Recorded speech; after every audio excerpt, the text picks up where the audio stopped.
How's it going, metal community? It's Marty. It's another week has passed, and I just wanted to keep up churning on this vinyl update. Not vinyl update, but collection.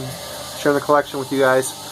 I'm thinking a little bit about diversifying the channel, but starting doing some reviews. Used to doing those handwritten style, but I don't know. We'll give it a shot. New Manila Road album. Kind of want to say some things about that.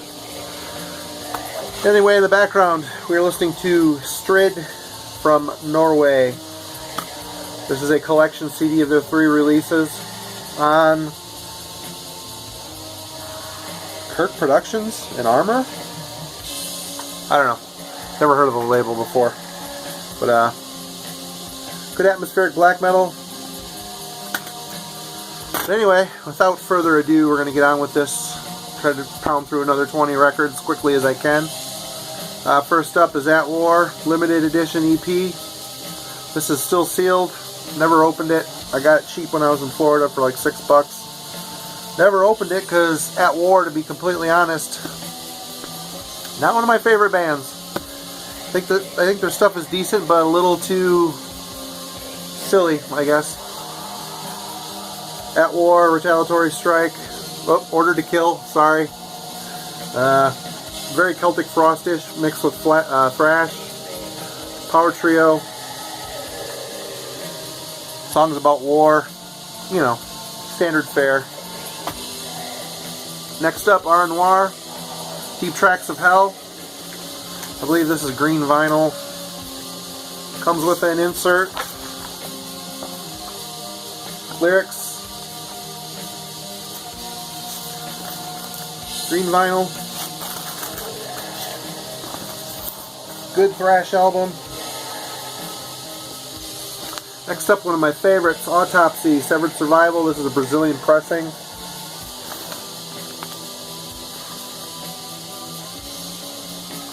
Don't think black vinyl comes with an insert.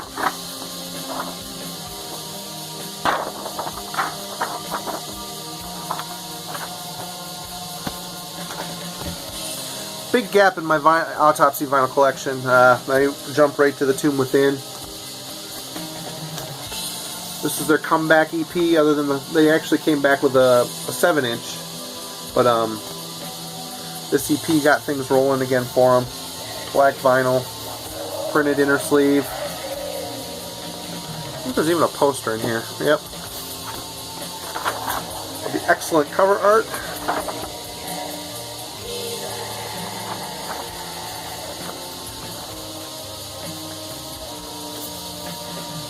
Moving on, go to Autopsy, Macabre Eternal.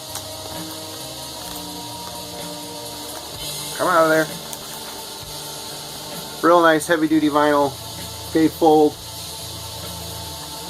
Black vinyl. Nothing special to show there. The last of the Autopsy records I have is Headless Ritual. Really like what they were doing up until this point. This is kind of stoner rockish to me. It's still death metal, but I haven't listened to this one much. Gatefold. One record. Heavy vinyl, printed inner sleeve. Black vinyl. Comes with a poster on the cover. Spare you seeing that. One of my favorite Finnish black metal bands, Azagal. This is Perkalin Luoma and Kai. 2 LP set. Really good. It's on Hammer of Hate and No Sign of Life Records. Really good black metal with a bit of a rock vibe to it, but there's still a lot of, it's still good filth. Super catchy. Always liked the way this band went after, took the raw black metal style and mixed it up a little bit, made it a little more palatable. Look at that cover. Isn't that ridiculous? Not good. But some people like that shit. Not me. Then to Bathory, The Return. I think this is an original early pressing at least on Combat.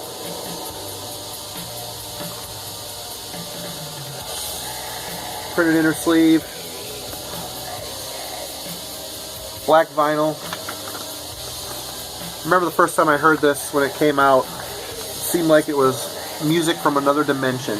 Couldn't believe how raw and unhinged it sounded. Of course now, after years and years of listening to it and hearing other bands, it seems completely normal. But at the time when it came out, it was something else. Of the black metal era, this is probably my favorite. Under the Sign of the Black Mark. This is a new Renaissance pressing. Don't think there's anything special on the inside.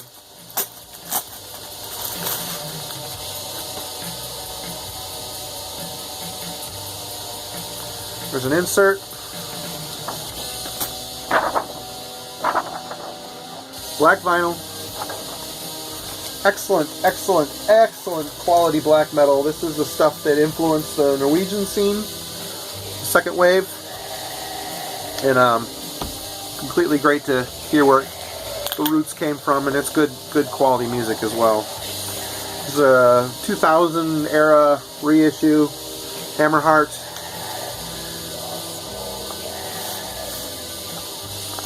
Printed inner sleeve.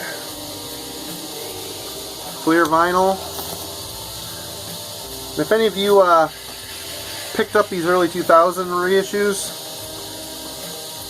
this sounds absolutely terrible. Super thin jacket. There's like a hum, like a very audible hum that goes through the whole thing. It's the same with this one, Twilight of the Gods.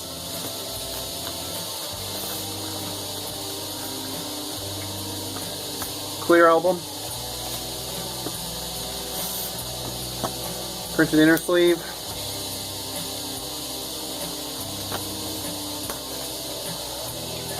It seemed like a reissue series that was a cash grab, which it probably was.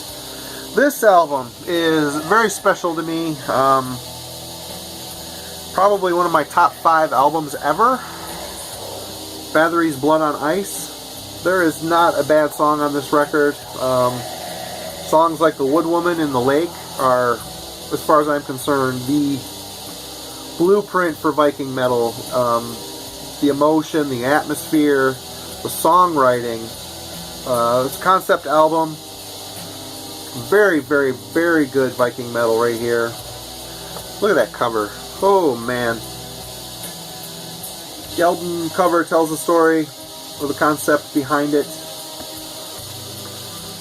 Printed inner sleeve. This is an early pressing. It might even be an original pressing. I don't know. I don't really, to be honest, keep track of that stuff. Black mark. Super thin, but it sounds good. A lot of music on this record, and it does sound good. A little quieter. Just turn it up and it's fine. But if you're just getting into Bathory's discography, and there's 3. There's the thrash era, the black metal era, the thrash era, and then, well, it goes black metal, Viking metal, thrash, back to Viking metal. But this album, oh man, so good. Do yourself a favor and check that out. If you're going to start with the Viking metal era, you definitely need to start there. You'll see where bands like Enslaved and countless others were influenced.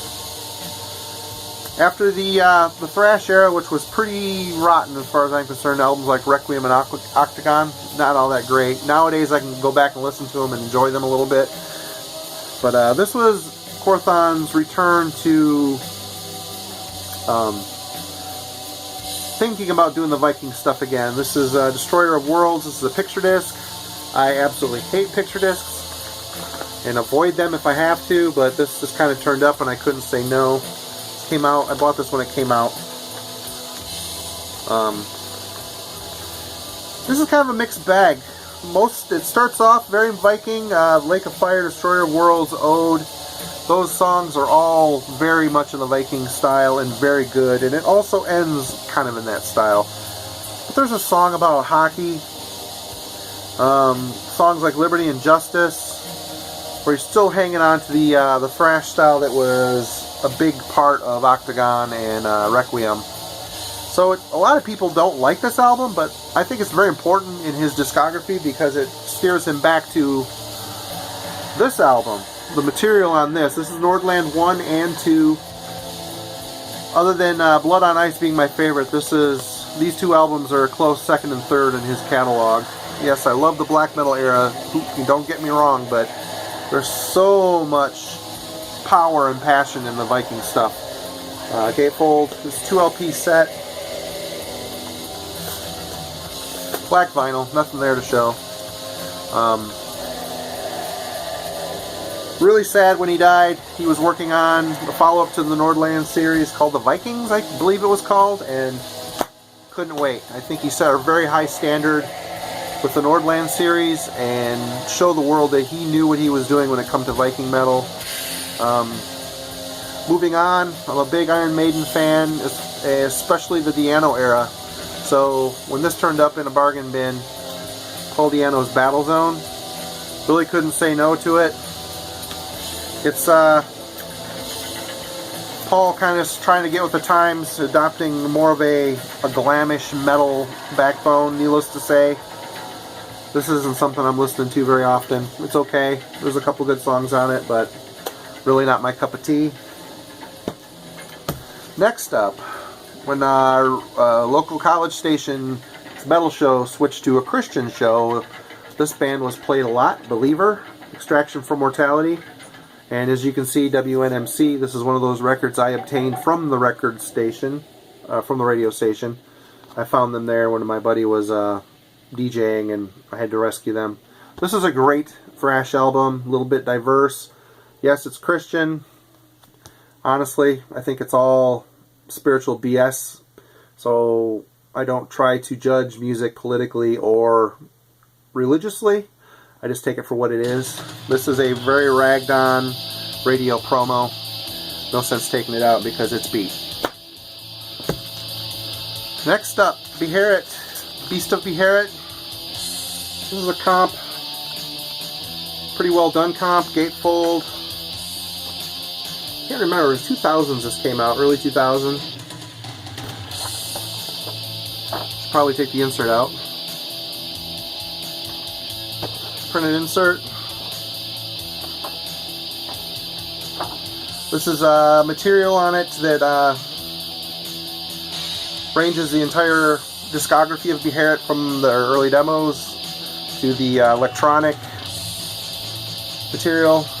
My favorite is Drawing Down the Moon from that band, but it's all black vinyl. Definite Finnish godfather of filth. And Engram, this is a great comeback. Gatefold. I guess it goes like this.